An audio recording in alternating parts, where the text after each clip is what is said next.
Hello, ladies and gentlemen, and welcome to Off Point Podcast. My name's Les Steed. I'm Marlon White. And today we are talking about trust. The reason we're doing this one actually is because yesterday I basically got dumped, which is fine actually, because I think that it'll hit me later, I think, and I'm sure I'll be devastated when in time. It takes about 2 weeks for this kind of thing to kick in. But I thought I'd take the opportunity just to talk about trust because it's so important. And I think that most of my relationships, looking back, have broken down due to a lack of trust. And I think I figured it out finally. Firstly, it's not just me. I think that, to give some context, I tend to go out with people who are quite insecure in themselves to start with. And because, I've been insecure for quite some time myself. And then, that's something I've been working on the last year and a half. So but because I'm an extrovert, I come across as somebody who's kind of a bit more open and stuff like that. And this is something that's very common for people with ADHD. Because we're so open, we almost project our, out onto people when we feel insecure. So we kind of hide behind a smokescreen of this is too much information about me. Right. Because then they feel awkward and and then we feel awkward. And also because I don't know when to shut my mouth. And I end up, if someone becomes the center of your world, which tends to be the way, when you're in a relationship with somebody, they become a component, increasingly become a more important part of your life. A lot of your story starts to revolve around them. Right. And so that kind of involves a lot of trust. And I think that, the reason I got dumped recently was just because, among other things, this person simply just lost trust in me and started to feel very suspicious of me. And then I started to feel quite attacked and started to over-explain a lot. And then that led to me putting my foot in it further instead of trying to get my way out. And me, I got my my super shovel and just dug my way out. Do you feel that you were being untrustworthy? No. Feel like you've been 100% honest? Yeah, I think that, there have been times when I have been untrustworthy, but not in the last relationship I'm talking about. I think that there are times, like, for example, one of my girlfriends in Indonesia, I cheated on them, and that was really fucked up.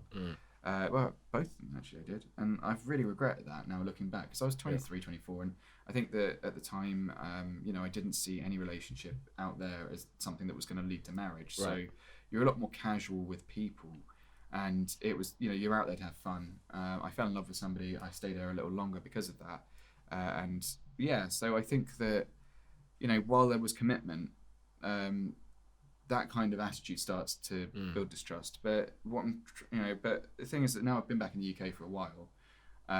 There's been, I've had 3 major relationships, I'd say, and a little one as well. And the thing is that, while I haven't acted dodgy myself, I think that a lot of my behaviours look dodgier than they are. And I think that's because of my ADHD in a major way. One of the things is that if anyone makes and also because I've got a past in which I was kind of abused, where a little thing, for example, if I was like, I'll piss off kind of thing to you, can be picked and then turned into a threat and weaponized against you as being disrespectful, as being mean, as being cruel, as being, you're a bad person because you did this, and it's a symbol of who you are.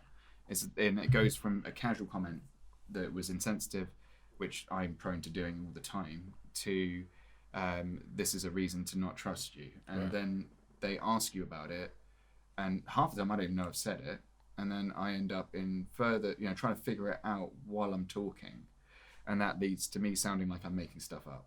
Right. So I think that kind of is about I wanted to talk more about sort of lying and gaslighting, because it's something that I've written about in the past, and I think that it came up recently with this guy who made a comment on, he wrote to us actually on the podcast, which was really cool of him actually. I really liked the guy. He was a really nice guy. Yeah, shout out to him. Big shout out. Can't remember his name. Not because we don't like him, but because, and he was talking about his wife who has ADHD, and they will have an argument, and 30 seconds later, she will tell him that she said something else. Right. And he's like, I was there. I know what you said. I heard you say it. And I think that it kind of got me thinking, and I think that a lot of that is because she's filling in gaps for things in her panic, and her emotions are overwhelming her. And it just happens to me as well. I mean, obviously as a bloke, it's not really the most masculine feature of your sitting going, having a small panic attack. Before you go on, I know like the word gaslighting gets thrown around a lot. Can you give just like a basic definition of what gaslighting is? Gaslighting is where you intentionally mislead somebody in order to manipulate them and to the extent that they start to doubt their own sanity. Now, this is different. Now, I've been accused of it a couple of times, and I know that some people have done that to me. As someone with ADHD, we tend to be very prone to doing it, and also prone to being victims of it.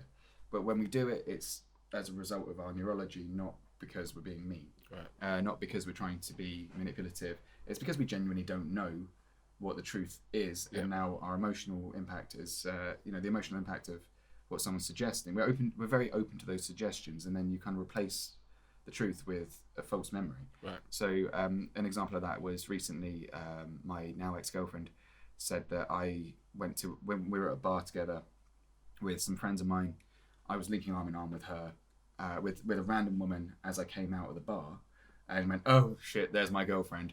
All right, off you go, otherwise you'll get me in trouble."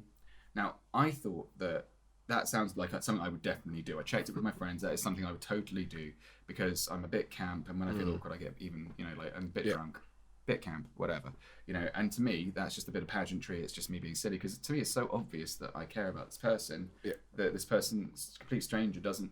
I mean, the conversation would have started with, "I'm looking for my girlfriend," or "I'm just trying to find out where my girlfriend's gone." Right. And I think the stranger said something similar. And so we went arm in arm. I was like, "Shall we, darling? Let's go find our friends outside. I'm sure they're out here. Shall we?" And like the awkward doorway thing. Anyway, I thought probably just me being a tit, or having a bit of a laugh and being awkward. But she got jealous and got frustrated about it, and it caused an argument. But I thought that I'd done it in the first bar we were at with a blonde girl, because of a hoo-ha because I'd gone to the toilet at the end, and it turns out that actually it was a black girl at the end of the night in the last bar that we were in. Now, I was completely convinced that it was blonde. So did you actually do it? I'm fairly sure I did. I don't know. I was quite drunk. But I think that, I remember... But the problem is I remember two scenarios equally validly. So one of them's not real, and the other one's real. So, in effect, I've gaslit myself before and I'm not lying because I think that both of those things are true. So I got a quick question. Do you think your ex is wrong for saying that you lied or not trusting you? You see... If your interpretation of reality is a bit warped. I wouldn't say my interpretation of reality is totally warped. It's more that if I'm accused of something, so the only reason I even remember any of this is because she made an allegation. And when she alleged that, when she told me that she was in a huff with me or something like that, I was like, I panicked a little bit. And I was like, well, shit, did I do something bad? Did I not do something? And obviously to me, that's nothing. I mean, it's just like, well, if she was doing the same thing, I would see it was a joke. But, it upset her, and that's the problem. It's not about what I intended or anything like that, which took me a little while to figure out as well. But I think that... I forgot the question. Crap. Would you ask again? Do you think your interpretation of... was she wrong for not trusting you because your interpretation of reality is a bit warped? I think that when it comes to people, it's about intent. It's not about... interpretation of reality. So I know that the consistent thing between those two is that it would have been me being silly, not me being malicious. I wasn't getting anyone's number. I'd remember doing that. Didn't get anyone's number. I wasn't chatting anybody up or anything. It sounds like you're making a joke. Yeah, I definitely was. And it's something that I would do single or taken, or when I'm with somebody, just because, like I know to me that this person's the center of my world. And to me, that's where that trust comes from. So I trust them because I kind of put them on a pedestal a bit. Right. And I know that I wouldn't... I mean, it just doesn't make logical sense for me to do things like that. Yeah. And I think this is where the relationship started to fall apart because equally, I don't see the third party perspective, which is that my girlfriend felt disrespected and she also felt like I was... But she was also quite an insecure person herself. So when you've got her feeling insecure, anything that I do and say then validates that insecurity. So what I found increasingly over the last few months before the breakup was that her insecurity would actually give the narrative rather than the and I noticed probably in the last 3 weeks that as I talked to her and as these issues came up, it would be every week, and they were basically just reinforcing the idea of I don't trust you, I don't trust you, I don't know why I don't trust you. Here's another small reason why. And I think when she dumped me, she said it was because, and the story is that we were on holiday together last week. My phone, I was holding my phone out, getting us from A to B on a map, and one of my ex-girlfriends called me. And when she called me, I don't have any control over that, but I didn't pick it up. I just instantly killed the call. Right. No big deal. You know, you can't control an ex-girlfriend calling you unless you block them, but it's not something I wanted to do because I know that my ex-girlfriend has had some very, you know, well, I just don't hate her. Right. You know, and I treat her with the same respect that I'd expect to be treated with, which is, you know, it's awkward, but this is somebody who had the decency to love me. Right. And so, you know, I respect that, and I don't don't wish them any harm. Right. So, yeah, and I think that we're at a stage now where we're very clear on why we're apart. Yeah. And, you know, therefore I feel like I'm not going to be friends with her, but, you know, you can be civil, keep her arms length. And it's just the way to handle these things. That's the way I would do it, and it's how I'd be treated. And it's how I would expect my girlfriend to treat her ex. But that's coming from me. Obviously, other people have different ways of doing things. Some people just like to cut it off and never speak again, things like that. And I personally think that's a bit harmful. But I think it's, as you said, if you she called you, like, you have no way of controlling somebody calling you. Obviously, you could have blocked, but I mean, you might not. It seems a bit harsh. Yeah, you don't have to. I mean, she's not really been calling me for any reason other than just to be nice, really. Yeah. I mean, if she was being aggressive or trying to be controlling or trying to influence my relationship that she didn't know about. Now, this is the problem, is that because of the fact that my ex-girlfriend will ring me up when she's feeling quite depressed, you know, and I'll usually ignore it. You know, I felt that, you know, what was it? Yeah, I just didn't think it was appropriate at any conversation that we'd had prior to that to tell her, oh, by the way, I'm in a relationship, because A, it's none of her business. True. And B, it's just, I don't want to make her feel worse because she's already feeling like shit. And I know what depression's like, you know. I don't want her to think that she's, you know, just meant nothing to me or anything like that after this person has put so much effort in. And I put so much effort into her, you know, her as well. So, yeah, it's out of respect, really, and also because it could just lead to escalation or drama or something like that. And I've had weirdo ex-girlfriends in the past who have influenced relationships since, and that's been difficult. Yeah, very difficult. Do you think it was like a combination of multiple situations being added together for her to feel a certain way in terms of not trusting you? Well, I think that it's, once you're in a mindset that you can't trust somebody, or you're questioning whether or not to trust or invest in somebody, then and you've been hurt before, you start to see links and make those links between previous problems that have caused you a lot of heartbreak and pain and what's going on now. And I think that what I found was that when I stopped, I realized that if I stopped explaining myself and just listened to her and said, that's true, and just in my head I was like, that's true, that's not true, that's true, that's not true, just like a checklist, because I was listening to what she was saying, and some of the allegations she was making were things that she was making links to things that didn't make sense to me and have no grounding in evidence or reality, such as, you know, for example, the other day I was at a bar, gay guy standing next to me in a big fur coat, she's ordering a drink on my right like you are, he's on my left, and I had nothing to do, so I just turned around. I was quite drunk, again, you can see the axis of all my problems. Turned to him, I was like, love your coat, by the way, absolutely fantastic, can I stroke it? Because why not?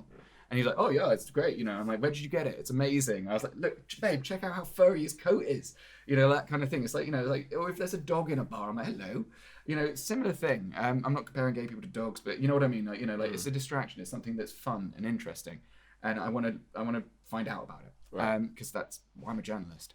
And she said that that I just wanted attention from everybody but her, which to me was a bit weird, because I had none of that was in my mind at the time. And I think that, you know, while I appreciate that, I can't see how other people perceive me, and I don't find it easy to kind of judge boundaries until I'm kind of over them, because mine are quite extensively far away compared to most people. Do you think another question is, do you think she had an issue trusting you or people in general? I think she has an issue trusting partners in general. It seems to me that many of them had cheated on her. Her relationships hadn't gone for that long, which was quite a red flag to start with, but I thought, well, I'm having fun. And you always hope that you're going to be different. You always hope that you're going to be somebody who can show them that, you know, I'm not saying that she's a fixer-upper kind of person or that she had any mental health problems. She doesn't.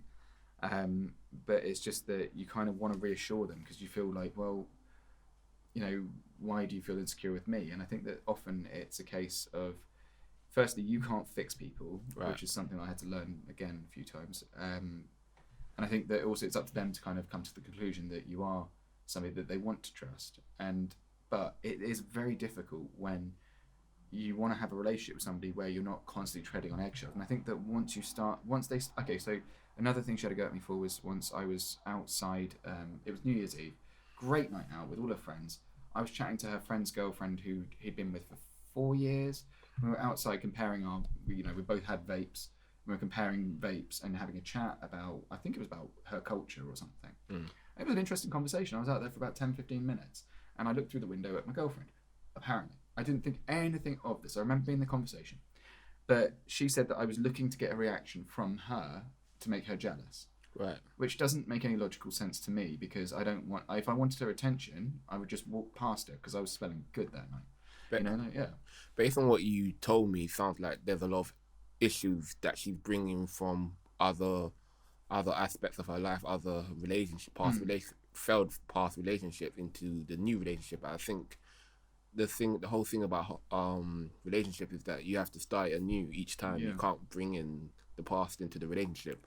And I think like meeting my wife, I'm so glad that we are both in a place where we're both not like trying to get over a breakup. We both trusted each other. I think trust is a very key component. It's the component. I trust my wife for 100, as much as you can humanly trust another human being in this world. That's how much I trust my wife.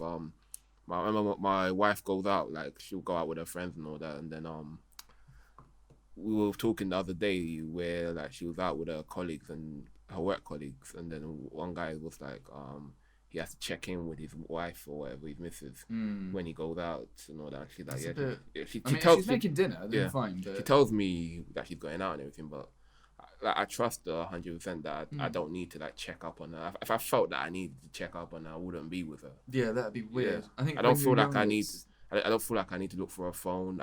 We both have each other's passwords for our phone. I could look through if I wanted to, but I would never.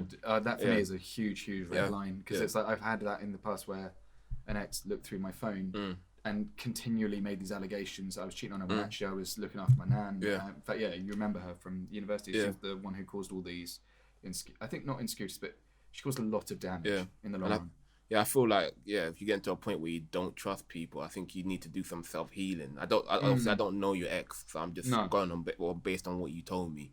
But you definitely need to do some self healing to move on to a next relationship. You need to trust people, essentially. Because you can't be with somebody all the time. No. So like there gonna be times they're gonna be out with their friends, out doing stuff, and you need to be secure in yourself, not to mistrust them. Also, if somebody does something untrustworthy, then that's a different thing. If, for example, I cheated on her, then that would make sense. And then for the next 3 to, you can forgive someone, but that trust is going to be broken. That's why you just don't. Yeah. So like me and my wife act differently after they cheated on you. They really do. Yeah, me and my wife trust each other differently. Also, with me, it's easy as well. I don't go anywhere, so. Yeah, I mean, you're just like, it's like, where is he? I can pretty much guarantee he's at the shop because I haven't told him to go there yet. It's like I'm either at home, work, or the gym. Yeah, most of the time. I mean, don't get me wrong, I was quite happy with her to start with because it's like I've got a lot of female friends who I'm very close with. I'll stay over at their house a lot because I used to live there, and so she was really cool with that. And I think that I wouldn't be, 100% comfortable. At the end of the day, if someone's going to fuck you, if you've known someone for 5 years, if you haven't fucked within 5 years, you're not going to fuck. It's a fact. And I don't think that really matters about the fact, you're not going to be in love or anything like that. But I think that...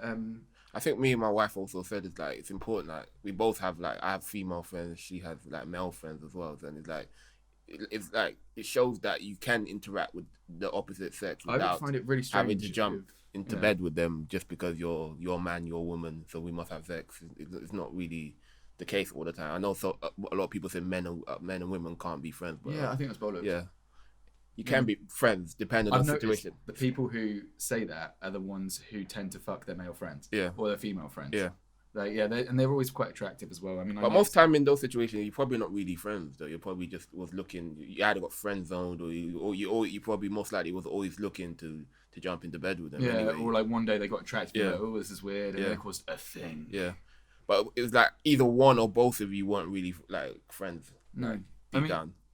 Yeah, the other thing is that I'm kind of thinking of now, actually, well, because you're on the subject of that, like, one of the things I found is that because I trust people quite quickly and completely, when they start doubting me, I don't get it. Because it's like, I trust you totally, so I assume that they would trust me the same way. And I just don't understand that part, because maybe you can explain that, because, you're neurotypical, because it's, to me, when it's like, when you get accused of being dodgy, but you haven't been dodgy, you start to believe that you're a bit dodgy, and this is what gaslighting is.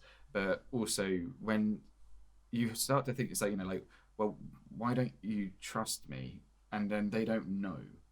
And I think a lot of it is down to the way that I talk, the way that, I act sometimes, the way that I'm quite unpredictable, unless you know me very, very well. And that's fair. That's reasonable. I can understand that if that was a reason. But, like that feeling of distrust, and that's kind of haunted me all along. But to me, it's quite offensive. It's quite difficult, because you then have to, because once an allegation is made of distrust, you then have to justify yourself as the accused, not the other way around. You have to convince them now that, with evidence, with a lot more groundwork, than if you don't, if you just don't. I think, in my opinion, I think in your relationship, based on what you told me, a couple of things I think a lot of time you move too quickly to build a trust. I think you just need to spend time and take a relationship slow enough to build a trust over time. I think you move too far into that seriousness. I think sometimes you need to just. I understand, obviously, we're in our 30s. You want to get together. It's not about the age thing. But I think you always been like. I think you always been like that. I've always quite liked the idea, I think, of having somebody as a partner in crime, and I think that not codependence. That dependence is the wrong word. I think we mentioned this in the earlier episode. I think you struggle to remember how many people you said I love you to. No, I know how many exactly. Yeah. So you're struggling right now. and to me, that's no, almost 7, I think. Yeah. No. Wait, actually, wait. Hang a minute. Wait. Yeah, for anybody listening, to me, this is insane. Like, I've only told 2 women in my entire life. Yeah, I love them. Quite a few people. So I think 5 or 6. Yeah, I think it's only 5 or 6. But it's not about how many people you've been with, though. It's about. No, I think that's a strong emotion. Yeah, I think though that you don't just throw that around. No, I don't. Well, I mean, that's the thing is though. It's like I think that. Sorry, not to to shit on you as well. No, you're not shit on me. Yeah, it's obviously people do it at different speeds. Yeah, that's true as well. Yeah. And obviously, it's very real to you, so I don't want to disregard your. Actually, it varies. Yeah, it's varying degrees thereof. I mean, right now, I mean, like when I lost the girl who I almost married, I was wrecked for years, and I think that since then, and I think that my last serious relationship where I was living with somebody was, that was very difficult to get over, and that took me about a year to get over, 6 months to a year. At least 6 months to get over, and that's when I knew that I was going to break up with her, and I knew why, and I understood it wouldn't work. I'd say the whole process takes at least a year, but with the one that kind of really was the big mess up. I mean, I've never hurt like that before, and that really fucked me up for a long time. I mean, that was therapy, shit like that. I mean, I was wrecked. But I think that that's also because you give so much to somebody of yourself, and then eventually, especially when there's somebody who just takes things from you, I noticed that the ones that are hardest to get over are the ones who take a lot of you, know, because there's not a lot of them to put in. Right. And so I know that, my former fiance, there wasn't a lot of her in the end to take, so I became a lot of what she was. Do you think you picked the same type of woman over and over again? No. Or is it not looks or physically, but do you feel personality? Do you feel like they're somewhat damaged when you meet them? No, I think I used to, because I couldn't understand who I was. I didn't understand that I had ADHD or why I was weird. Right. So when I found someone who was who had been through something, I mean, obviously I'd like a good backstory. There's nothing more boring than someone's had a perfectly normal life. Do you like to fix something? No, do you like to fix a person? Not really. It's more that I think that before I felt I've always felt slightly off center, I've always felt like I didn't quite fit in. And so when you find someone who's a weirdo like you, it's great. and and so to me, there's all those similarities. I mean, if they can keep up with me in conversation, if they can, if they can kind of bounce along with me, then that's such a rare thing to have, because when you don't know you've got ADHD, you're just a bit odd who talks a bit funny, and then when someone else comes along and talks a bit funny, and you're both like, oh my god, this is so exciting, and you get quite carried away with that. And I think that, and then I think that I used to be a lot, well, I've grown up a lot, and I think that as you grow, you kind of, what you need changes. So it used to be sort of, like you want someone who's good fun in bed, and like just all that other shit. But then I think that as you get older, it's more about sort of partnership, and like someone who's actually your best mate, who listens to you when you're having a bad day, who understands you when like when your world comes crashing around, and mine does at least once a year, like, because that's just the way my life is. It's when someone can sit down and like pull you together when you can't pull yourself together, and then just support you a little bit. And I'm not saying I need someone to support me, that's not why I'm in relationships, but we all have bad days, and if she's having a bad day, I'm there, 100%. So all I really want is someone to be there for me where I'd be there for them, and that's it. And for some reason, that's quite a lot to ask of people sometimes. I want to double back quickly to something you said. You said there's nothing worse than boring. I was going to ask, what's wrong with boring? What's wrong with just a conventional drama-free relationship? No, not a relationship. No, I don't want drama. I don't want drama in my relationship. Dear God, I really don't. I mean, I think I've had enough. But I think that no, it's in someone who's, I don't know. I mean, like, okay, for example, I know that you can edit this out, but I know that you went through a phase of a bit of a down period last year. Yeah. Okay, and we talked about that because there was something to talk about there, because we had that in common, and there was that to kind of relate to. And I know that misery loves company and whatever, but it helped both of us to be able to talk about that off camera, obviously. And therefore we supported each other, and that's what I mean. Not that I want someone who's inherently damaged so that I can fix them, or I don't want anyone who's I mean, I'm open to, I want someone who's at least kind of seen both sides of life in a way, and it makes them more interesting, a deeper person in a way. But equally, I don't want to be dragged into someone else's depression, because that's hard. Because then I get dragged in, and that's happened to me a few times where I've been dragged into someone else's depression and then taken responsibility for it, and then they walk away like it's nothing, and I'm left, like with a lot of problems that I just did not need. And not knowing when to walk away is another huge thing. So, again, this kind of relates to the trust thing. It's like the more effort you put into a relationship, the more investment and that you go into. And that's kind of why I'm not that worried right now, because I realized early on in this relationship, not early on, but there was a few points where I sort of sat there and I thought, can I trust this person completely to be there for me? And I let it run a little bit longer, and then of late, those things that were being said, like calling me a liar without any real reason to, telling me that I do things for attention when I'm not, these implications that I'm unfaithful in some way, or that I'm disloyal, which is of course my complete opposite to how I see myself. Which I know that I'm a very loyal person. So, do you think it was better off this way that it ended after a short period of time? I mean, it's only been one day, so I don't know. I think that the loneliness hasn't quite crept in yet. And hindsight, you haven't been able to see the hindsight. There's not. Yeah, I'm not quite gone along far enough to be able to talk hindsight. But I think that, I think that every relationship breakdown gets to the stage where if you start having the same arguments over and over and over. I remember I had one where I was having the same argument repeatedly because I wasn't being heard. Right. And they told me that I wasn't listening, but I was writing notes. Right. And I know that going through things and after the breakup, the way that they acted and the way that they replied to the things I did, and I was very, very careful to be objective.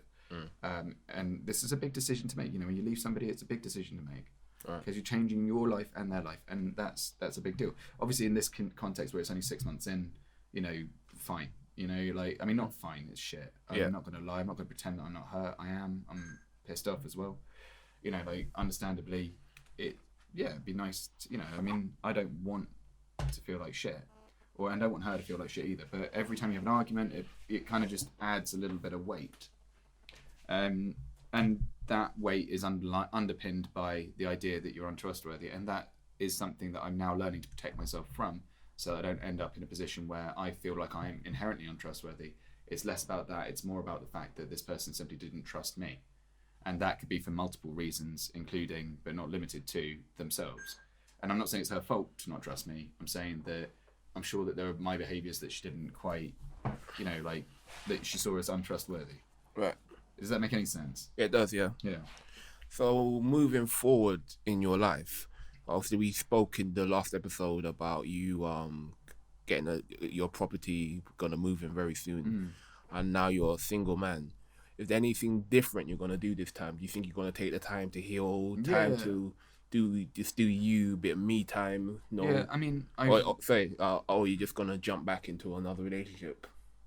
I think that I don't have any real desire to just jump into relationships again, but I know that in about a month, that's because of, like in a month's time, I'm going to get quite horny, and I'm going to miss sex, and I'm going to miss the comfort of a person with me. I'm going to miss the little things like the kisses, like the little kiss on the cheek that you're almost guaranteed every time. I don't think there's anything wrong with having a shag every now and again, but I mean, like... Oh, as in like relationships? Yeah. Well, I mean, to be honest with you, I'm quite... Now I've got a lot going... I've got too much on my plate right now. That's why this relationship ending hasn't affected me as well. In fact, the reason, I think the final straw for her was when I said, look, I've got a new house coming, I'm going to have to deal with that. I've got, I'm sick today. I've got to deal with this stress, that stress. I've got a new job starting. I've got to do, I'm going to do the podcast. I was like, I've got so much on my plate right now. The last thing I need is to have a petty argument over something that isn't big enough of a deal compared to the other things that I've got to carry. And I think that what I'm going to focus on now is obviously those things, like doing the flat up, making something for me, building something for myself, and then also getting back in the gym, getting my health back, because I've just let myself go a lot. My arms are teeny tiny compared to I don't know if we can compare them to like last episode, the first episode we filmed about 6 months ago, but I look like Bambi. I think that's Bambi's legs for arms. It's terrible. I sit next to you, these fucking hams. Look at the size of you. Fucking hell. See, I'm going to get told off for flirting now.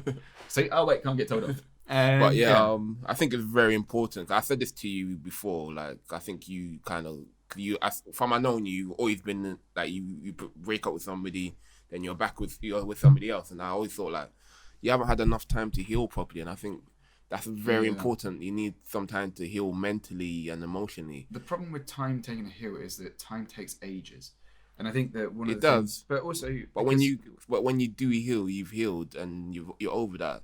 I remember. But when do you define being healed, like fully healed? When do you think when you're like done? you're able to go into a new relationship completely like clean. You're completely not thinking about anybody else. Nobody's on your mind. See, that's the thing. I had that. Yeah. I had that in this relationship. I went in completely clean, and then my past caught up with me in a very bad way, which I won't go into. Yeah. But suffice to say, yeah.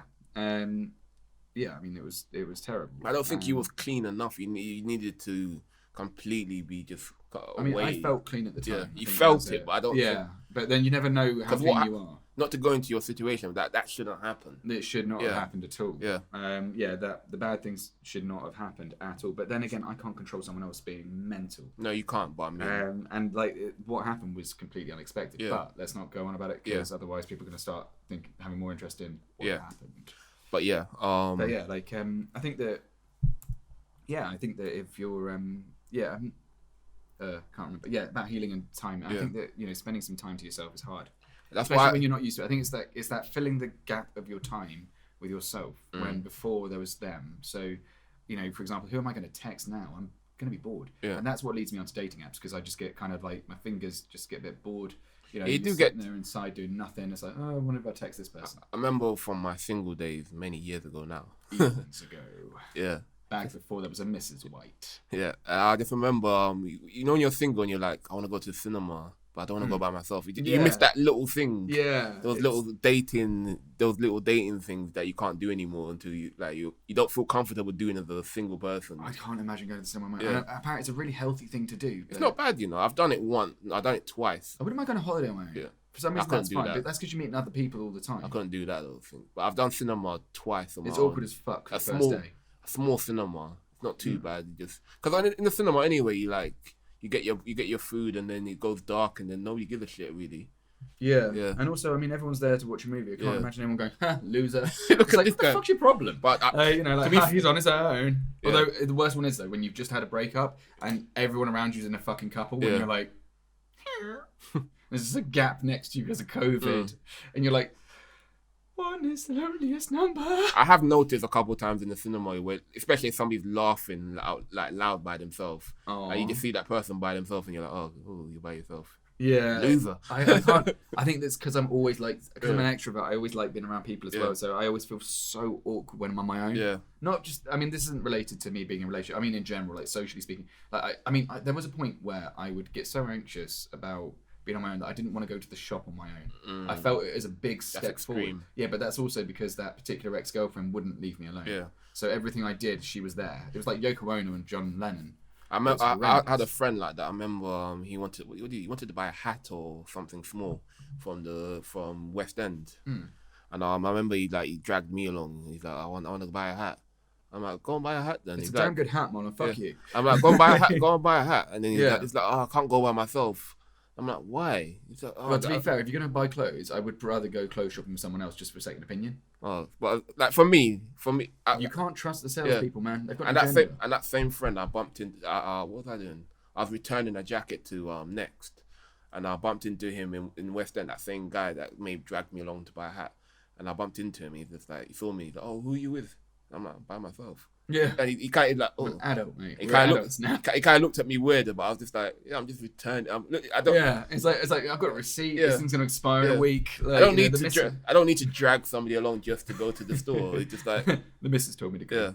Yeah. I'm that type of person. I'm like, oh, I need to go to do something. It's a very strong thing. That's an introvert trait, isn't it? Because I mean, I know that like I had an ex who would go like anywhere on her own. Yeah. Like she would go into town and like have these nights where, I mean, this is one of the things I really liked about her and I actually really miss about her, is that she would go on her own to events and she would have a great time, and they were just really quirky events. Like one time the two of I used to go with her to all these things, and our dates were fucking weird. We went to a wool one once about the benefits of wool, and the guy who did the presentation is actually now on one of those sort of on those videos where it's like survival expert rates, 5 whatever. So I'm like, I know that cunt. Anyway, I think I'm a bit too. I really admire that. I think I'm a bit too introverted to do social events, like go to a nightclub by myself, oh fuck that, or go on holiday by myself. If I can imagine if I went on holiday's easy. Holiday's good. No, for me, I think if I ended up going on holiday, if I went to like say Spain or even the Caribbean, I know what I would end up doing. I would just end up in the hotel. I'd end up in a bar trying to make friends. Oh, that's because you're an extrovert. Though, yeah, I need the energy from other people. Also, because I feel very vulnerable when I'm on my own. Yeah, you go out and vulnerable. You'd go out and make friends, but for me, I'll be just more. I'll get to a place and I'll just go, oh, what do I do now? And I just end up staying in the hotel and doing nothing. Maybe going downstairs to get some food or anything. But it's a fucking leap moment, that one, though, because I know how you feel, because it's like you get there, you put your bag down, you're like, this is safe. Yeah. And it's like, okay, I'm here. Now what do I do? And it's just really sort of weird feeling. But I realised that, you either sit there reading a book or whatever, or, I don't have the concentration span for that anymore.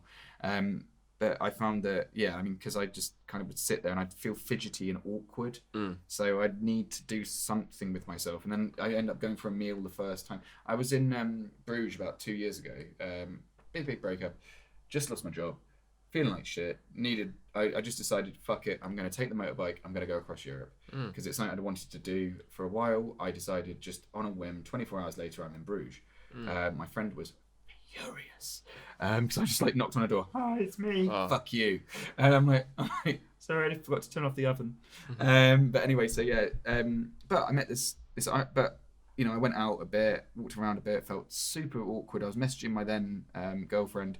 I had a new. Sorry, no, not girlfriend. Sorry, no. I had my friend being like, I don't know what to do with myself. And then I met this Irish girl who was, called Jackie, and she was just awesome. So I got back at 11, and she's like, you're hilarious. I'm like, I feel good about myself again. And it's like, oh, you're really funny. Come on, we're going pub. And I'm like, yes. And we had this great night out. Had a really good time. And she was just a friend. I mean, nothing happened between me and her, but it was really cool because this is somebody I'd never have met if I hadn't taken that leap. You're definitely the type. I think. Battery. Yeah. All right. You're definitely the camera. you're definitely the Hi. type of you're definitely the type of person that could just go out to anywhere and just make friends with people. Well, that's kind of why I'm a good journalist, Yeah. because I can just talk to anyone. But Yeah. it's a lot of projection. I think I'm learning now about not projecting onto people, and it's more about sort of, the balance of talking, because I will over talk. It's one of the reasons why you chose to do this with me. Definitely is, yeah. Yeah, because I will fill the silence. Yeah. And if there's a silence, then I get awkward about it. Yeah. Like, but then I also end up talking about myself, which Yeah. is ironic, seeing as that's what we're doing now. Yeah. Also, I don't like enjoy. I've done a few podcasts by myself. I don't really enjoy just talking to the camera myself. I don't really enjoy that. But It's so awkward. Yeah. That's why I'm kind of like a little bit like, Yeah. I don't really want to do that because we're talking about doing the ADHD one. Yeah. And it's like, hello, my name's Les and I have Yeah. ADHD. Like it's gonna be awkward. Yeah. Because you were like, can you do one for me? I was like, fuck no. I need someone to bounce. So I've got a plan for that. So hopefully it won't be Good. too awkward. Yeah. So yeah, anybody listening, wait and see. We got an ADHD podcast. Yeah, coming hopefully, soon. yeah, it's coming up soon. Anyway, so the word vulnerable came up. I thought that was quite a good point. Do you ever feel like you're vulnerable when you're on your own? Actually, I guess you wouldn't, because you're built like a brick shit house. What do you mean in terms of emotionally I vulnerable? feel like I used to feel, and this doesn't happen anymore as much, but I've kind of grown out of it. But I used to feel like people would always be watching and judging me if I was on my own, even in the shop. I'd be like stood there on my own, be like, oh, thinking that everyone's like looking at me like alone. The only time I feel emotionally vulnerable is like when it's more of a social situation. Yeah, so you're the opposite of me then. Yeah. So if you're in like a party and there's lots of people you don't really know, and someone talks to you, do you feel vulnerable then, or do you feel like? Cause to me, that's just like, oh, thank God I'm in. Well, party's a bit different, because usually with parties implies that there's alcohol, and it implies that there's alcohol, and alcohol brings out more of a extroverted nature in me. Yeah. Yeah. Yeah. I mean, I've noticed that as well. Yeah, but I mean, because I sort of changed. I remember like even going to my sister-in-law's wedding, and then like my up until that point, my in-laws thought I was just a shy, quiet guy until 2 beers down, it's like, all right, that's it. Yeah. You and I were doing shots. They're like, oh, he's not shy at all. Like. He's my brother. Yeah, but yeah, that sort of changes me. But I'm trying to think back into like college. But you were all right, although you were quite quiet, but you just follow me around and then you just kind of like skim them off the top. Like college days. What's the trouble, my lad?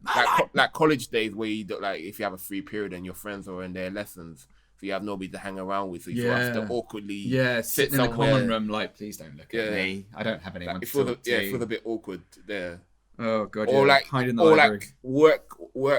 like work dues and all that, where you're like, I hate that, because you have to pretend to be someone you're not, and that's you're hard. sort of like sitting there awkwardly. Yeah, but I think everyone finds those awkward, extrovert or introvert, because the extroverts are scared that we're gonna over show ourselves, and I think the introverts are scared they're gonna actually have to talk some, and then the extroverts feel judged by the introverts. The introverts are scared shitless of the extroverts because too much energy, right? And then it's just like, and then that kind of But that being said, I found that with partners, I tend to go for introverts.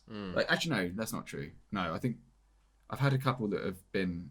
Actually, no, I'd say it was a good mix. Actually, forget it. That's not accurate. Yeah. But one of the things that actually, because what we're talking about there is one of the things that I've just to pick up on is group settings. I find that it's so much easier to talk to an individual and they have a completely different impression of who I am than if I'm in a group where I feel the need to entertain everybody. And to me, when someone's laughing and smiling, it's good. And I know that sounds so rudimentarily basic and atavistic, but if they're smiling and laughing, then they like me. And if they're not, then I'm doing something wrong. So I will push and push and push to be liked, so to speak. Which, if you're having an individual conversation, like right now, you're looking at me like I've just slapped your mother. It doesn't matter, because, we can talk about that. But I think as I'm getting older, I don't really care about being liked as much. No, I think that might be an ADHD thing. I think when I was little, I really did. I was like going around to people being like, "Do you like me?" I cared when I was younger. I think everybody cares when you're younger. You want to be liked, but I mean, I got to a point where I don't really give a shit. And I don't know. I think that's where you kind of realise you're becoming an adult. Yeah, you just like. You start doing like weird. You don't even care about dressing up as much. I used to like. Because you're with people who know who you are. Yeah, I don't really. But then, is that because you've already made those social connections that are solidifying over time, and whereas before you didn't know who to talk to or who you'd get along with? I think I think it's more you're just trying to put on like a persona. You're trying to be something like you're sort of not when you're That's younger. quite scary. Yeah. Well, then again, you don't know who you are, so But technically you're being 15 different types if you're just trying them out. to spin off quickly, it was interesting. I did what's it called again? Identity in business management. So it was this whole module about identity. I think it was called, and the lecturer mentions that's what when you go to university, people have like an identity crisis. Yeah. And that's why if you look in the first like Freshers Week, for example, everyone's freaking out and everyone's getting their tits out. Not even that, people go for fresh. That's one thing that happens, but you see people wearing the loudest of clothes, red hair, peacocking all over the place. Exactly, and it's like I used to have blue hair, especially dark blue hair was some, but especially like people's traveled from all around. People have traveled from all around the world to go to this university where nobody knows them. So now it's an opportunity for you to reinvent yourself as somebody else. You might have been just a nerdy person in your school. Now your hair with red hair. I don't know if you watch Cobra Kai. The guy with the punk guy. Yeah, the guy with the mohawk. It's so awkward. That I find that program so awkward. I like that show, but yeah. Shit. But yeah, he's just like reinventing himself. So I think that's what happens a lot. That's what that module's about. Isn't he a bit of a dick in that though? He becomes cool again. Oh, okay, that's good. Because he starts hanging out, like being there for the little guy as opposed to punk. But quick question: do you find that having a wife has helped you feel more confident? Because it's like you don't have. Because I was just thinking, because going back to the relationship element, it's like for me now I'm back out there and I'm being judged, and I'm probably going to have to be a bit more impressive in general than you would, because you've already done that part of your life now and you're happily with someone who you've already impressed and you feel you now got that security. Because I think that for me, that's one of the things I like about being in a relationship, is that I have the security of knowing that I'm with someone who likes me for who I am, and I don't have to impress anybody. And I think that that's one of the things I do like about that. But do you find that having now that you've got a wife, do you find that that's kind of taken some sorts of social pressure off you?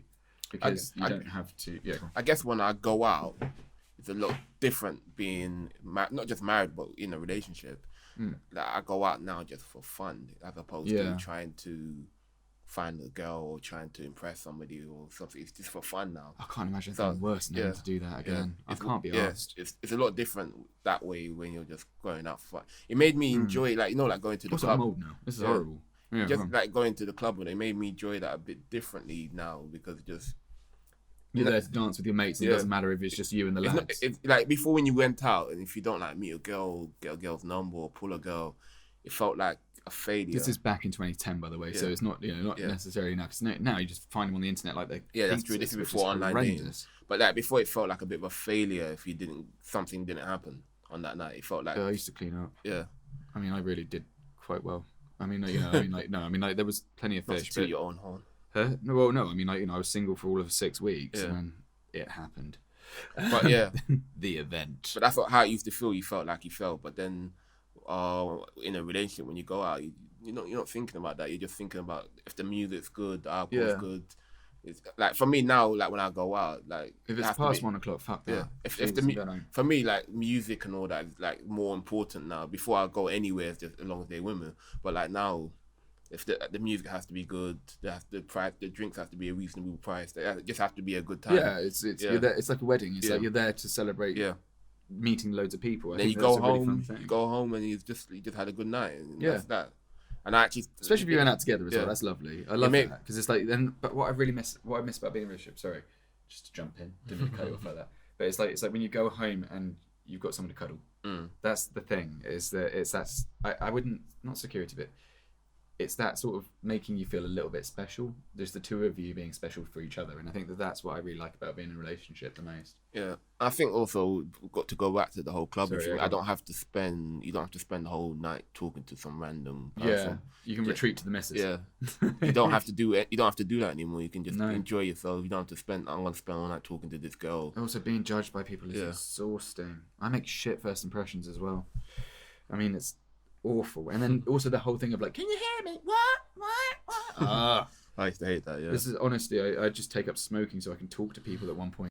Do you want to wrap it up? Or? Yeah, let's wrap it up. All right. So, ladies and gentlemen, that's our opinion on trust. Sorry, we're not a little off point. Did you wink? No. Wink. And like, so it's been lovely to have a chat, and we hope you found something in there that you can relate to. If so, give us a shout, and if there's anything you think we've missed, do please tell us, and we're happy to do a few more ideas that are based on your ideas as well, because we're running dry, Marlon. We're running dry. This is season 2. Give me a fucking break here. And that's I a can wrap. only write so much. We finally wrapped up season 2. Whoop, whoop. Cool. Well, and hope you enjoyed it. Bye. Bye.